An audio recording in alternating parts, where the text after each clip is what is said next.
Hello everyone, আমি Rimpa. Welcome to my channel দিন কথা। সকাল সকাল আজকে আম্মা বাড়িতে পুজো দিয়ে নিয়েছে, আর আমাদের গপু সোনা সাজু গুজু করে নিজের জায়গায় বসে পড়েছে। আমাদের বাড়ির সিংহাসনের আবার 3টে ফ্লোর আছে। একদম উপরের ফ্লোরে থাকে গোপাল, তারপরের ফ্লোরে থাকে সরস্বতী, লক্ষ্মী, আর একদম নিচের ফ্লোরে থাকে শিব, গুরুদেব, হনুমানজি। আর এই যে পাখা সাজিয়ে নিয়েছে, এই পাখা দিয়ে হাওয়া দিতে হয়। মা বলেছিল ঋত্বিকের জন্য মিন্ত্রা থেকে একটা শার্ট অর্ডার করে দিতে, আর এই কালকেই এসছে বলে আপনাদেরকে আর দেখানো হয়নি। আর আমি নিজের জন্য একটা 3 পিস অর্ডার করেছিলাম, ওই প্লাজো দিয়ে একটা সালোয়ার আর তার সাথে একটা দুপাট্টা। ডেলিভারি হওয়ার পর মাও এখনো অবধি দেখেনি, তাই মা সকালবেলা বললো একটু দেখা কি কিনেছিস। তাই মাকে একটু দেখাচ্ছিলাম। দেখিয়ে টেকিয়ে ঋত্বিকের শার্টটাকে আবার প্যাক করে তুলে রাখলাম। আমারটাকে আর প্যাক করে তুলিনি, কারণ এটাকেই আবার স্নান করে পরবো তাই। আর মায়ের জন্য নিয়েছি এই শাড়িটা। আগের দিন বললাম না শাড়ি কিনতে গেছিলাম, তা এই শাড়িটাই নিয়েছি। মা একটু হালকা কালারের শাড়ি পরতে ভালোবাসে, তাই এই শাড়িটা নিলাম। এখন এই সকাল সকাল বসে গেছি মায়ের হাতে হাতে একটু জোগাড় করে দিতে। যদিও মা রান্না অলরেডি চাপিয়ে দিয়েছে, তা মা মাংসটা বসানোর আগে বললো একটু আমাকে পেঁয়াজগুলো কেটে দে না, তাহলে আমার একটু সুবিধা হয়। আর সত্যি তো বলুন, এত কাজ নিজের হাতে করা সম্ভব? তা আমি বললাম যে ঠিক আছে চলো, আমি পেঁয়াজ, আদা, রসুন এগুলোকে কেটে দিচ্ছি। তো ফার্স্টে একটু কুচি কুচি করে পেঁয়াজ কেটে নিলাম। এই পেঁয়াজগুলো কাটছি একটু ডুমো ডুমো করে, পেস্ট হবে তাই। আর এগুলো একটু ঝিরিঝিরি করে কেটে নিলাম। আর একটু টমেটো কেটে নিলাম, এটার পেস্ট হবে তাই। এই যে পেঁয়াজটাকে মা বেটে নিয়েছে। আর এদিকে আলু ভাজা হয়ে গেছে, কাঁকরোল ভাজা হয়ে গেছে। আগে ভাজাভুজি গুলো সেরে নিচ্ছে মা, তারপর একেবারে মাছ মাংস এগুলো বসাবে। এই যে মা বেগুনও ভাজতে দিয়ে দিল। আর এইদিকে মাংসের জন্য পেঁয়াজগুলোকে ভেজে নিচ্ছে। পেঁয়াজটা একদম হালকা করে একটু ভেজে নেবে, তারপর বাকি মশলা কষাবে। তার মধ্যে চলে এসেছে ঋত্বিক, তাই মা ঋত্বিকের জন্য আবার একটু লস্যি বানিয়ে দিল। বেগুনটাও ভাজা হয়ে গেছে, বেগুনটা এবার মা তুলে নেবে। এতগুলো রান্না করতে বেশ অনেকটাই সময় লাগবে। মা এই টমেটোটাকে পেস্ট করে এখন রেখে দিচ্ছে। আর এইদিকে পেঁয়াজটাও অল্প অল্প ভাজা হয়ে গেছে। ওই ভাজা পেঁয়াজের মধ্যে মা আবার কিছুটা বাটা পেঁয়াজও দিয়ে দিল। হালকা বাদামি বাদামি ভাজা হয়ে গেলেই মশলাগুলো কষাতে দেবে। ভাজাভুজি কমপ্লিট, আর ভাজাভুজির কিছু নেই। এবার বাকি রান্নাগুলো করে ফেললেই হবে। আদা রসুন বাটা আর তার সাথে টমেটো পেস্ট। মা আজকে একটু চিকেন চাপ করবে, কারণ ঋত্বিক চিকেন চাপ খেতে খুব ভালোবাসে। আর জামাই মানুষ বলে কথা, তার আবদার তো রাখতেই হবে। মাংসটা তো কাল রাতেই দেখেছেন ম্যারিনেট করে রেখে দিয়েছিলাম। আর এদিকে মশলাটাও প্রায় কষে এসছে। মা এখন মাংসে নুন আর হলুদ একটু মাখিয়ে নিচ্ছে। এবার মাংসগুলো আস্তে আস্তে এই মশলার মধ্যে দিয়ে দেবে।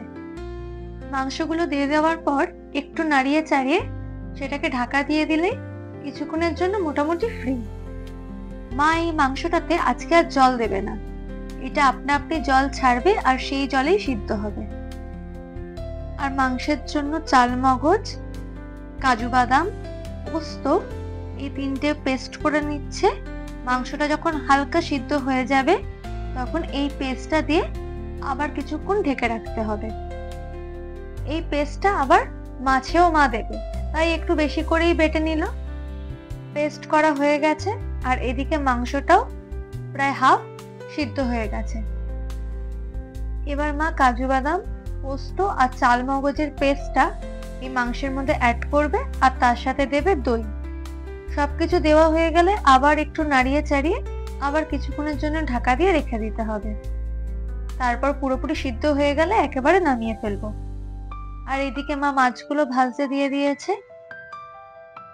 এই মাছ যখন ভাজতে হয় তখন একটু তেলটা ভালো মতন গরম হতে হয়, না হলে মাছগুলো ভেঙে লেগে একদম একাকার কাণ্ড হয়ে যায়। একবার কি কাণ্ড করেছিলাম জানেন? তখন যদিও সবে সবে রান্না শিখছি, আর বড় বড় কাতলা মাছের পিস, আর সেগুলোকে মা বলেছে তুই একটু ভেজে রাখ।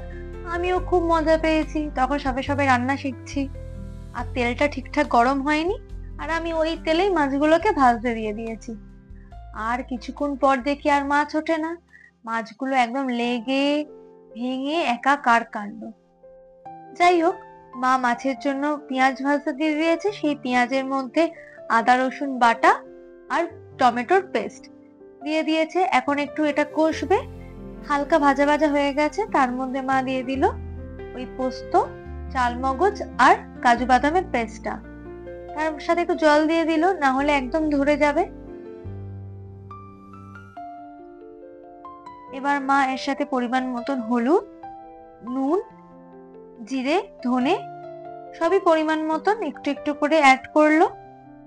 এই মশলাগুলো একটু কষে যাওয়ার পরই মা তার সাথে অ্যাড করে দিল একটু টক দই। ব্যাস, এবার কিছুক্ষণ একটু কষবে, তারপরে এর মধ্যে মাছগুলোকে দিয়ে দেবে। একটু মাঝে মাঝে নাড়াতে হবে, নাহলে মশলাটা নিচে ধরে যাবে।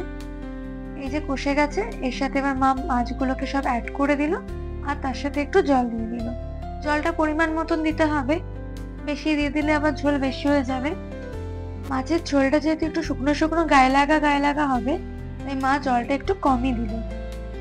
ব্যাস, এবার কিছু কাঁচা লঙ্কা চিড়ে দিয়ে কিছুক্ষণ ঢেকে রাখলে ব্যাস মাছটাও রেডি হয়ে যাবে।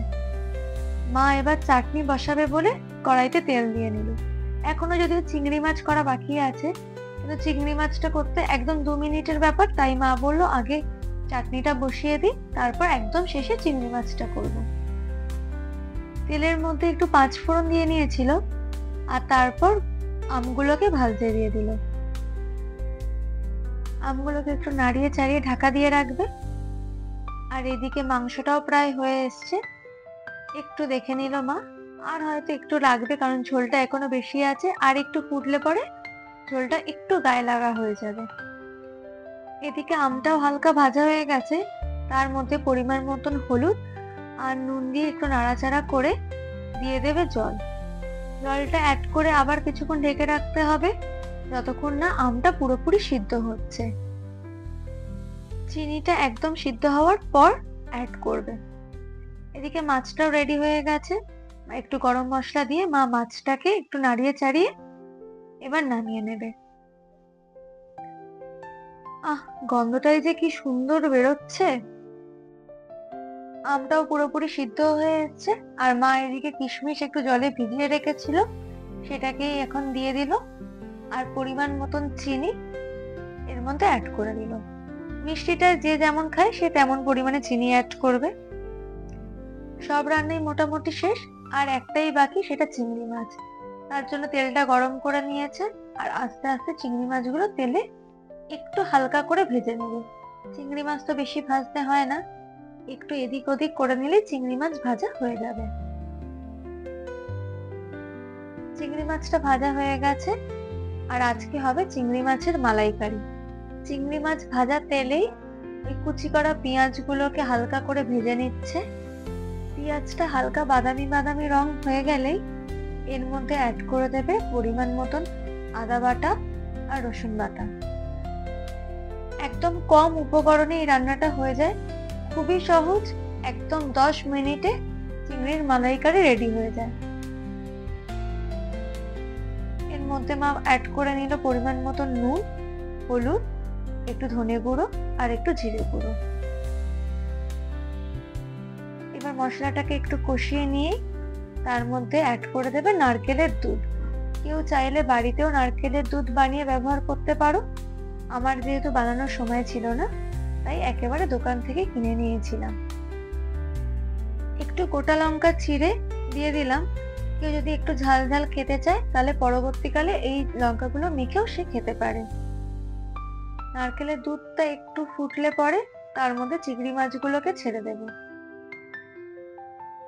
আর ঠিক নামানোর আগে অ্যাড করে নেব একটু গরম মশলা, তাহলে গন্ধটা খুব সুন্দর আসে। ব্যাস, আর 2 মিনিট হয়েও গেছে রেডি চিংড়ি মাছ। সব রান্না একেবারে রেডি, এবার শুধু পরিবেশনের পালা। কিন্তু খাওয়ার আগে আছে আরো কিছু কাজ, ওই পাখার হাওয়া দেওয়া, আশীর্বাদ করা, এইগুলো।